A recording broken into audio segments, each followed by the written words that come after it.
জাহান্নামে নিয়ে যাবে। কথা বলুন ঠিক না বেঠে? এজন্য সন্তানের হকগুলো না জানিয়ে যারা বিয়ে করছেন ভুল করছেন। সন্তানের হক না জানিয়ে যারা বিয়ে করছেন, সন্তান পয়দা দিচ্ছেন, ভুল করেছেন। আপনি কেন সন্তান নিলেন? যদি আপনার ঘর থেকে সন্ত্রাস হয় কেন সন্তান জন্ম দিলেন? আপনার ঘর থেকে যদি টেন্ডারবাজ হয় কেন আপনি সন্তান জন্ম দিলেন? আপনার সন্তান যদি দিনের দুপুরে আরেকজন যুবকের গায়ে তলোয়ার চাকু দিয়ে তাকে হত্যা করে অন্য মানুষের মাল লুণ্ঠন করে খায়, এমন সন্তান কেন আপনি জন্ম দিলেন? কামিলপুর ইসলামী এই আয়োজনকে এত সুন্দর ব্যবস্থা করে আসার বসার তৌফিক দান করেছেন, সেজন্য আসুন মহান রবের দরবারে সকলের সমস্বরে কালিমাতে শুকর আদায় করছি আলহামদুলিল্লাহ। মুহতারাম, আমি আপনাদের সামনে লম্বা কোনো আলোচনা করব না। আমার গেছে বৎসরে থেকে আমি একটা বিষয় এখানে ধারাবাহিকভাবে আলোচনা করেছিলাম। আজকেও এখানেই এই বিষয়টার দ্বিতীয় পর্ব শুরু করব ইনশাআল্লাহ। আলোচনা যদি আপনি ধারাবাহিকভাবে শুনেন, শুনতেও ভালো লাগে, বলতেও ভালো লাগে।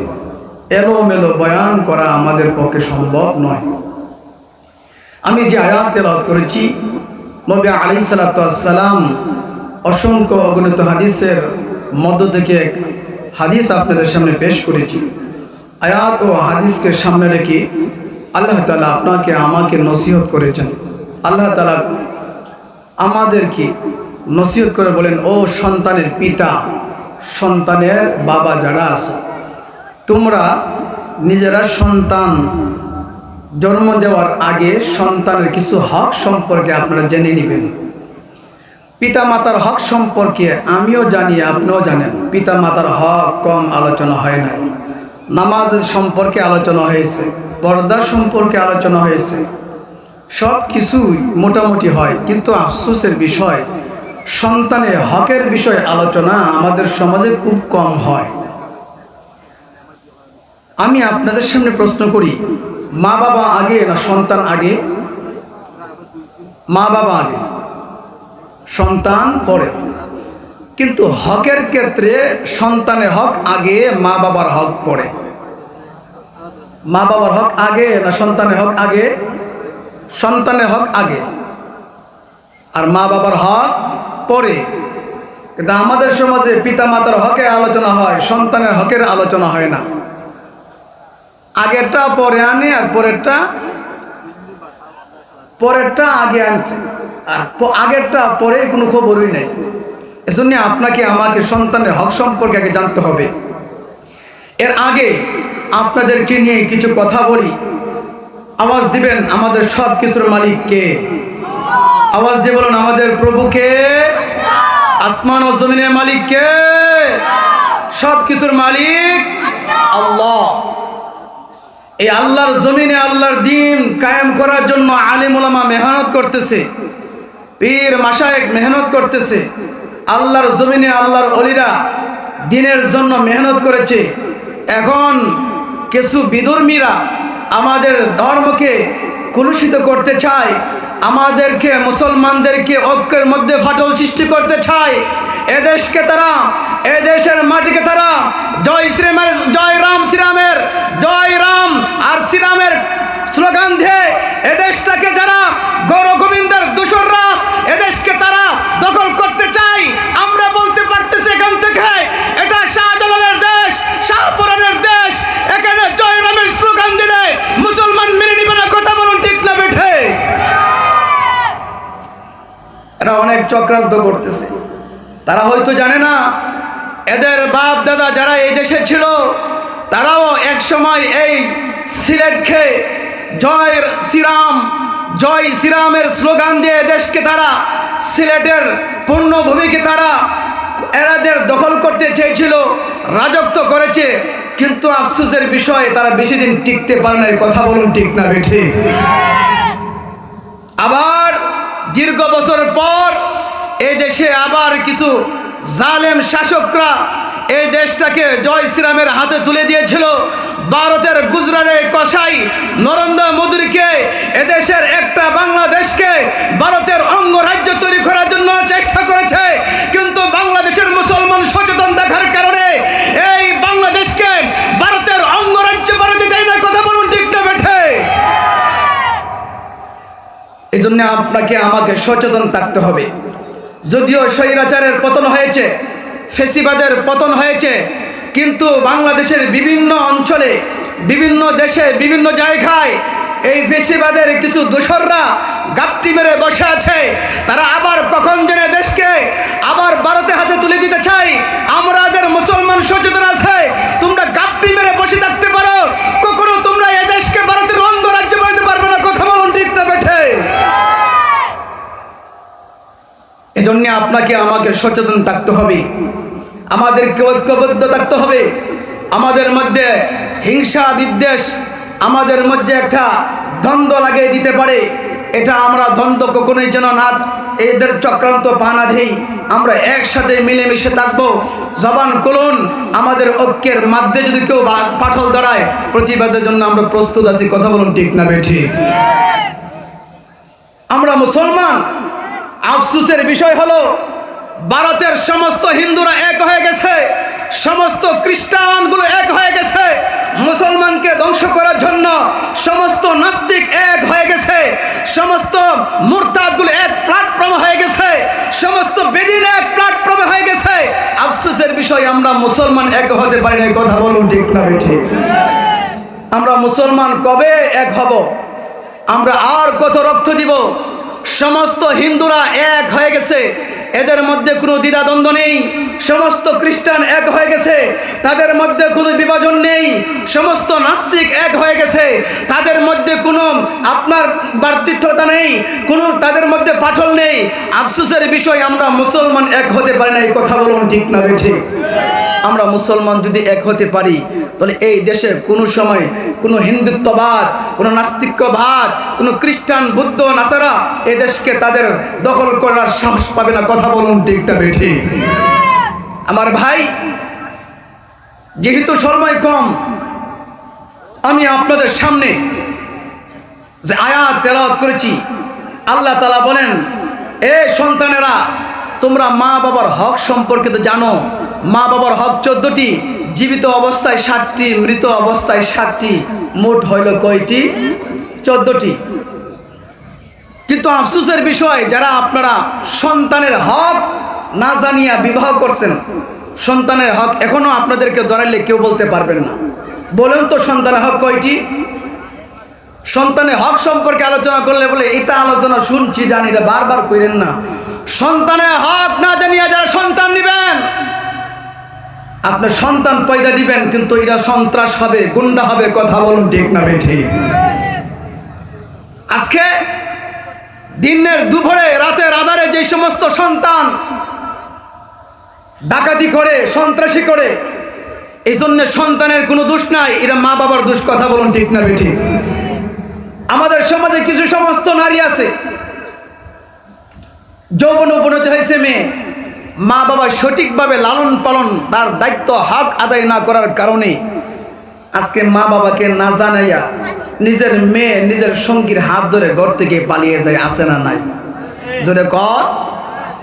আমরা আশা করি আমাদের এই কামিলপুরে নাই, সুজানগরেও নাই, অন্য জায়গায় আছে।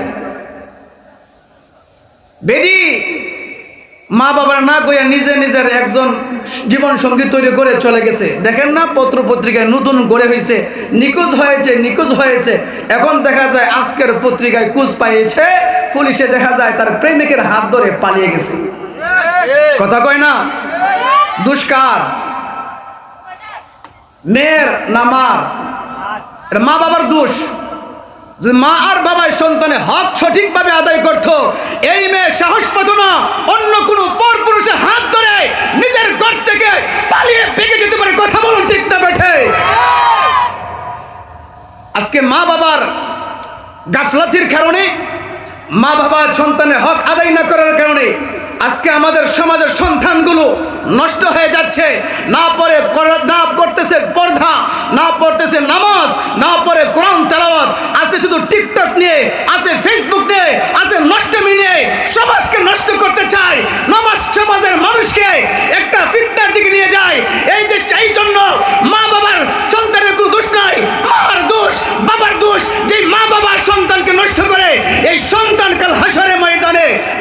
জাহান্নামে নিয়ে যাবে। কথা বলুন ঠিক না বেঠে?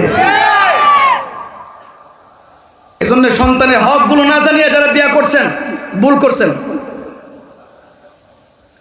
সন্তানের হক না জানিয়ে যারা বিয়ে করছেন, সন্তান পয়দা দিচ্ছেন, ভুল করেছেন। আপনি কেন সন্তান নিলেন? যদি আপনার ঘর থেকে সন্ত্রাস হয়, কেন সন্তান জন্ম দিলেন? আপনার ঘর থেকে যদি টেন্ডারবাজ হয়, কেন আপনি সন্তান জন্ম দিলেন?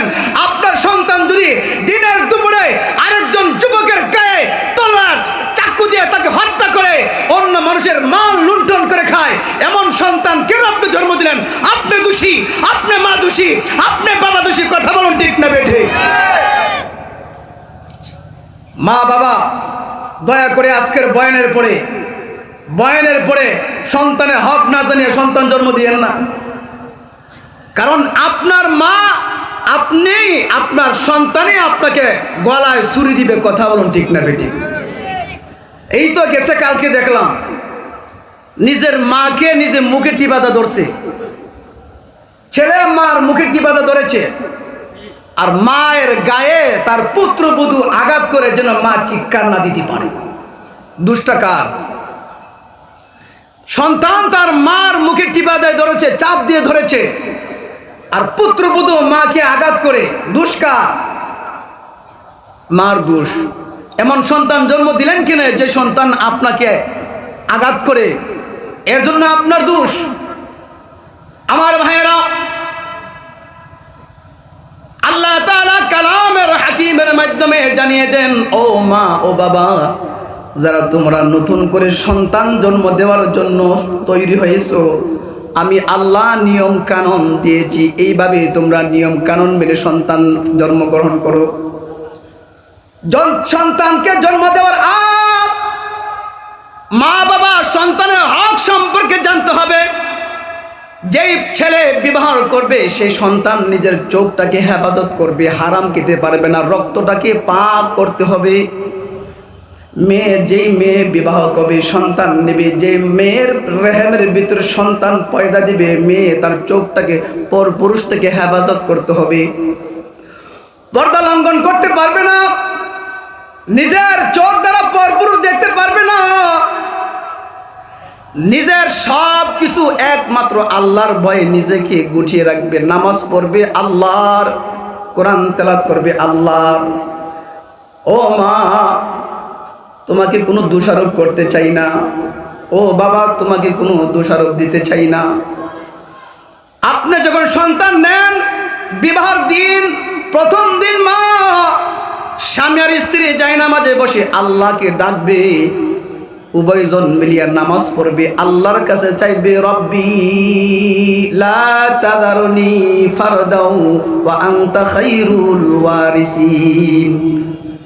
সন্তান দেওয়ার মালিক কে? জবান খুলে বলুন, সন্তান দেওয়ার মালিক কে? কোন ভণ্ড বাবা, কোন মাজার? সন্তান দেওয়ার মালিক হলো আল্লাহ। সন্তানের জন্য আল্লাহর কাছে চাইতে হবে, রব্বি লা তাদারুনি ফারদাও ওয়া আনতা খায়রুল ওয়ারিসিন। যাদের মেয়ে সন্তান হয় না, এই আয়াত যদি কোনো মা আর বাবা বেশি বেশি করে তেলাওয়াত করে, আল্লাহ বলেন ওই মা বাবার গর্ভে, ওই মার ঔরসে আমি আল্লাহ সন্তান দান করি। জোরে বলেন সুবহানাল্লাহ। এই জন্যে সন্তানের জন্য 1 নাম্বার হলো মা বাবা নেক সন্তান চাওয়া। 2 নাম্বার, নেককার সন্তান চাইতে হলে মা আর বাবা মিলে মোনাজাত করতে হবে। কি মোনাজাত? ইব্রাহিম আলাইহিস সালাতু ওয়াস সালাম আল্লাহর কাছে চাই, রব্বি হাবলি মিনাস সালিহিন, রব্বি হাবলি মিনাস সালিহিন। সন্তান দিবে আল্লাহ, নেক সন্তান চাইতে হবে আল্লাহর কাছে, রব্বি হাবলি মিনাস সালিহিন, নেককার সন্তান চাবে। এরপরে আল্লাহর কাছে চাইবা। মা আর বাবার মধ্যে মিল নাই, মা বাবা ঝগড়া করে, স্বামী স্ত্রীর মধ্যে মিল নাই, হুজুরের কাছে যাই, তাবিজ দেন বা পরা পানি দেন, কিন্তু পরা পানি কাজ হয় না, তাবিজের কাজ হয় না। এই জন্য আল্লাহ তাআলা ডাক দেয়া বলেন, ও স্বামী, তোমার স্ত্রীর দিকে তাকাইয়া মাত্র 3 বার এই আয়াত তেলাওয়াত করবা। স্ত্রী আপনার স্বামীর দিকে তাকাইয়া মাত্র 3 বার এই আয়াত তেলাওয়াত করবা। আর তাবিজ লাগবে না, আর পরা পানি লাগবে না, মাত্র 3 বার পড়বেন। কয়বার? জোরে বলুন, কয়বার? স্বামী স্ত্রী যদি এই আয়াত 3 বার করে মহব্বত বাড়াইয়া দিবেন কে? জবান খুলে বলুন কে? রব্বানা হাবলানা মিন আজওয়াজিনা ওয়া যুররিয়াতিনা কুররাতা আ'য়ুনিন ওয়াজআলনা লিল মুত্তাকিনা ইমামা। এই আয়াত পড়ে পড়ে তেলাওয়াত করবি, দেখবা মহব্বত বাড়ায় দিবে। আল্লাহ তাআলা ডাক দেবেন, ও মা,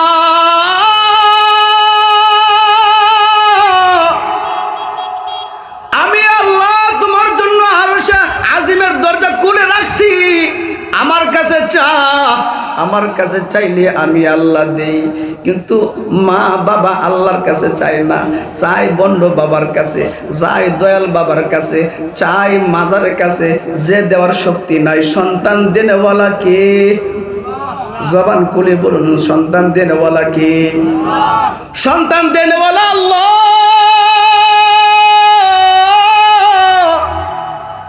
আল্লাহ ছাড়া কোনো দুনিয়ার মাখলুক সন্তান দিতে পারে না। আল্লাহর কাছে চাইবো, রব্বি হাবলি মিনাস সালিহিন, রব্বি লা তাদারনি ফারদা ওয়া আনতা খায়রুল ওয়ারিসিন, রব্বানা হাবলানা মিন আজওয়াজিনা ওয়া যুররিয়াতিনা কুররাতা আ'য়ুনিন ওয়াজআলনা লিল মুত্তাকিনা ইমামা। এইভাবে আল্লাহর কাছে চা, এইভাবে আল্লাহর কাছে চাইলে আল্লাহ সন্তান দেয়। যেই সন্তান মার গায়ে আঘাত করে না, বাবার গলায় ছুরি ধরে না, যেই সন্তান মা বৃদ্ধ হয়ে যাওয়ার পরে গোসল করায় দেয়, যেই সন্তান মা বাবা বৃদ্ধ হয়ে যাওয়ার পরে খেদমত করে, যেই সন্তান মা বাবা বুড়া হয়ে যাওয়ার পরে মা বাবার খেদমত করে, জান্নাত চায়, মার গায়ে আঘাত করে না, মার গায়ে কষ্ট দেয় না। আল্লাহ, যেই মার কারণে দুনিয়ায় আসলাম, যেই বাবার কারণে দুনিয়া দেখলাম, মার গায়ে আঘাত দিবে না। এ নওজোয়ান যুবক, আর মাকে কষ্ট দেয় না, আর বাবাকে কষ্ট দেয় না। মা বাবার কবরের পাশে গিয়া এই সন্তানই প্রতিদিন শুক্রবার জুমার দিনের পরে, জুমার মসজিদে পড়ে, শবে বরাতের সময়, রমজান মাসে মার কথা স্মরণ করে করে কান্না করি। যেই মা দুনিয়ায় আমাকে আলো বাতাস দেখাইছে, যেই মা দুধ পান করাই আমাকে এত বড় করেছে, মার কথা স্মরণ করে মার কবরের পাশে যায়। এই নেক সন্তানগুলো যারা মা বাবা মিলিয়া সন্তানের 19টি হক আদায় করেছে, এই সন্তানগুলো মা বাবাকে কষ্ট দেয় না, মার খেদমত করে, বাবার খেদমত করে। মা বাবা দুনিয়ায় থাকে না, অন্ধকার কবরের বাসিন্দার হয়ে যায়। মা বাবার কবরের পাশে গিয়ে সন্তান পড়ে, রব্বির হামহুমা কামা রাব্বায়ানি সগীরা। আল্লাহ বলেন, ও মা, ও বাবা, চেয়ে দেখ, ওই যে সন্তান তুমি দুনিয়ায় রাখছো, ওই সন্তান তোমার কবরের পাশে আইসা মোনাজাত করতেছে। আল্লাহ ডাক দিয়া বলেন, ফেরেশতা দেখ, এই সন্তান জন্ম দিয়া কবরের মধ্যে ঘুমাই রইছে, এর কবরে আযাব দিস না, আযাব দিস না। তার কবরে আর ফুকামা করা, জাহান্নামের আগুন দেওয়া যাবে না। সন্তান জমিনের উপরে দাঁড়াইয়া মার জন্য দোয়া করে, সন্তান আসমানের নিচে জমিনের উপরে আল্লাহর কাছে চায়, আল্লাহ, একবার ডাক দেয়া কর না আল্লাহ, মোহব্বতের সুরে বলেন না আল্লাহ। হয় নাই, হয় নাই, মোহব্বত নিয়ে বলেন আল্লাহ। সব কিছুর মালিক আল্লাহ। আল্লাহকে যখন ডাক দেয়, ফেরেশতা কই, এই মা আর বাবার কবরে আযাব দেওয়া যাবে না। কেন? সন্তান জমিনের উপরে দাঁড়াইয়া মার জন্য মোনাজাত করছে, মার জন্য দোয়া করতেছে। আল্লাহ তাআলা সন্তানের দোয়ায় মা বাবার কবরের আযাব মাফ করে দেয়। আইয়া রিজিকর নূরে নজর আব তু কাহা হে, ऐ यार जिगर नूर नजर अब तू कहाँ है, दीवाना तेरा हो गया है मेरे खबर लो। ऐ दोस्त अगर जाखना भी जाबा तू बख्शम, असजाज याजी मस्त गबू आब तू बख्शम। ऐ सल्ले अला आब का फैजान रिसाला, जो मिसल हजरत व हवारशते रही ना। জবান খুলে বলুন না আল্লাহু আকবার। এজন্য মা বাবার এক নাম্বার কাম হলো চোখটাকে পাক রাখা, মা রক্তটাকে পাক রাখা, রেহেম রাখা, রেহেমটাকে পবিত্র রাখা। যেই জায়গায় আল্লাহ বলেন হাল আতা আলাল ইনসানি হিনুম মিনাদ দাহরি লাম ইয়াকুন শাইআম মাযকুরা, ইন্না খালাকনাল ইনসানা মিন নুতফাতিন আমশাদিন নাবতালিহি ফাজআলনাহু সামিআন বাসীরা। সামান্য একটু পানি, সামান্য একটু নাপাক পানি দিয়ে আমি যেই সন্তান বানাইলাম, এই সন্তানটাকে, এই নাপাক পানিটাকে ফাঁক রাখতে হবে, পবিত্র রাখতে হবে।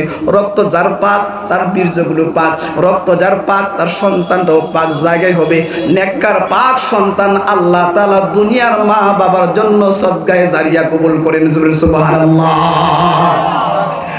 এক নাম্বার সন্তানের হক জন্ম দেওয়ার পরে কানে আজান দেওয়া। আমাদের সমাজে কিন্তু সমাজে আজান দেয় না। যে সন্তানকে মা বাবা এই কানে আজান দেয় না, মুসলমানের ঘরে জন্ম নেয়, মুসলমানের ঘরে জন্ম নেওয়ার পরে কিন্তু আজান না দেওয়ার কারণে এটা তসলিমা নাসরিনের মতন হয়, শাহরিয়ান কবিরের মতন হয়, রাশেদ খান মেননের মতন হয়। এই জন্যে মুসলমানের ঘরে সন্তান জন্ম নেওয়ার পর এটা হয়ে যায় নাস্তিক, এটা হয়ে যায় মুরতাদ, তসলিমা নাসরিনের মতন হয়ে যায়। কথা বলুন ঠিক না বেঠে?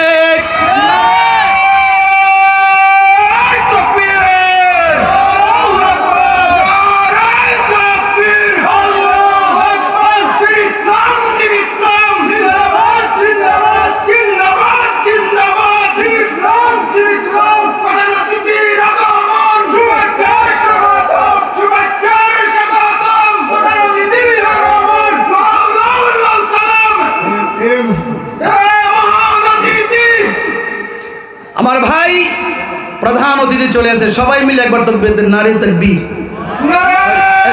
দাঁড়ান দাঁড়ান, আমি দেই, আপনারা আমার সাথে দেন, আমার সাথে দেন। নারে তাকবীর। আমার সাথে বলেন নারে তাকবীর। হয় নাই? নারে তাকবীর হয় নাই তো? শাহজালাল দেশের মানুষের তাকবীর কেমন হয়? সবাই মিলে স্টেজে উপরে নিচে মিলিয়া নারে তাকবীর, লিল্লাহে তাকবীর, নারে তাকবীর। দিন ইসলাম, দিন ইসলাম, জিন্দাবাদ জিন্দাবাদ, নারে তাকবীর। আমার ভাই মহব্বতের বন্ধু মানুষ, অত্যন্ত কষ্ট করে চলে এসেছে মুফতি ফয়জুল্লাহ নোমানী সাহেব, উনি এখনই বয়ান করবেন। এর আগে আমি সংক্ষিপ্তভাবে সন্তানের যে হকগুলো আছে এগুলি শেষ করে দিচ্ছি। এক নাম্বার, সন্তানের কানে আজান দেওয়া। যেই সন্তানের কানে আজান দেওয়া হয় না, বলে হাসপাতালে জন্ম নিচ্ছে আজান দিছে না, ইয়াদ রাখবেন আপনার এই সন্তান বেশ্যা তসলিমা নাসরিন হবে। ইয়াদ রাখবেন আপনার এই সন্তান মুসলমানের ঘরে জন্ম নেওয়ার পরে আজাদ দূর হবে, রাশেদ খান মেনন হবে। কথা বলুন ঠিক না বেঠে? এক নাম্বার সন্তানের কানে আজান দেওয়া। দুই নাম্বার সন্তানের সুন্দর একটা নাম রাখা, হুজুরকে জিজ্ঞাসা করবেন কি নাম রাখা যায়। তিন নাম্বার সন্তানের আকিকা করা। আকিকা যদি ছেলে হয় 2টা বকরি জবাই করবেন, মেয়ে হলে 1টা, ছেলে হলে কয়টা? শেষ। কিন্তু আমাদের দেশে অনেক আকিকাও হয় না, আকিকা করতে পারে না। সন্তান জন্ম নেওয়ার পরে যে আকিকা করবেন, ছেলে হলে 2টা বকরি, মেয়ে হলে 1টা, এরপরে মাথাগুলো জাফরান দিয়ে দৌত করতে হয়। এই জন্যে আপনারা সন্তানের আকিকা করার জন্য হুজুরের কাছে মাসআলা জানবেন। 3 নাম্বার, 4 নাম্বার ছেলের নামে সন্তানের নামে সদকা করা। আপনার 5 নাম্বার ছেলে সন্তান হলে খাতনা দেওয়া। 6 নাম্বার সন্তানকে আপনার তাওহীদ শিক্ষা দেওয়া। কি শিক্ষা দেওয়া? জোরে বলেন কি শিক্ষা দেওয়া? 6টা। কয়টা বুঝছেন? 6টা। সন্তানের কয়টা হক? কয়টা কইছি? 6টা। আরেকটা হলো সন্তানকে কোরআন শিক্ষা দেওয়া, তাওহীদ শিক্ষা দেওয়া, তারপর হলো কোরআন শিক্ষা দেওয়া। 8 নাম্বার হলো সন্তান প্রাপ্ত বয়স্ক হলে বিবাহ দেওয়া। কি দেওয়া না মোবাইল দেওয়া? মোবাইল দেওয়া। কি দেওয়া? সন্তানকে বিবাহ দেওয়া। যদি আপনার সন্তানকে প্রাপ্ত বয়স্ক হওয়ার পরে বিবাহ না করাই দেন, তাহলে ও আপনার এই পুত্র সন্তান আরেকবারের ভুঁড়ি টাইনা বাগাইয়া লইব। কথা কোন ঠিক না বেটি? জোরে কোন, জোরে কোন। আর যদি আপনার ভুঁড়িরে ঠিক সময়ে বিবাহ না দেন, তো গোর থেকে আরেকবারের সাথে ফেলাইয়া যাইব। কথা কোন ঠিক না বেটি? এজন্য যুবক যারা আছেন, হক আদায় করেন এবং আপনি আপনার মা বাবাকে বলেন, আমার বিয়ার বয়স হয়ে গেছে, তাড়াতাড়ি বিয়া করাই দেও, তাড়াতাড়ি বিয়া করে দেও, মেয়ে হলে তাড়াতাড়ি বিয়া দিয়ে দেও। আমার এই এলাকার কামিলপুরের এই তরু তাজা মর্দে মুজাহিদ যুবক ভাইদেরকে বলবো, আমাদের অর্থ এলাকায় যদি যুবকদের বিয়া হয় না, তাড়াতাড়ি বিয়ার ব্যবস্থা করে দেন। কথা কয় না? যে নারীর বিয়ে হয় না, মেয়ের বিয়ে হয় না, তাড়াতাড়ি মা বাবার সাথে আলোচনা কইরা ভালো একটা পাত্র দিকে বিয়ার ব্যবস্থা করে দেন। কথা বলুন, ঠিক না বেঠিক? আমার আলোচনা এই 8 নম্বর পর্যন্ত সন্তানের হক কইলাম। সাবধান, সন্তানের হাতও মোবাইল দিয়েন না। কথা কয় না? সন্তানের হাতও মোবাইল দিয়েন না। যদি মোবাইল দেন, তাহলে এই সন্তান এখান থেকে অন্য জায়গায় কালেকশন করে চলে যাবে, আপনাকে অসম্মানী করবে। সন্তানদের হাতে আমরা মোবাইল দিব না। কথা বলুন, ঠিক না ঠিক? আর না হয় সন্তান টিকটক করে পাগল হয়ে যাব। টিকটক যারা চালায় এরা পাগল, মেন্টাল। কথা বলুন, ঠিক না ঠিক? আরো জোরে বলেন। যতগুলো পাগল আছে এই এলাকায় একটা পাগল আছে, হের পিছনে সব মিডিয়া। এজন্য টিকটক টাকটক এগুলি না, আমরা দিন শিক্ষা দেব, কোরআন শিক্ষা দেব। আল্লাহ আমার এই কামিলপুরের প্রতিটা যুবকদেরকে কবুল আর মঞ্জুর করেন। আমিন। ওয়া আখিরু দাওয়ানা আলহামদুলিল্লাহি রাব্বিল আলামিন।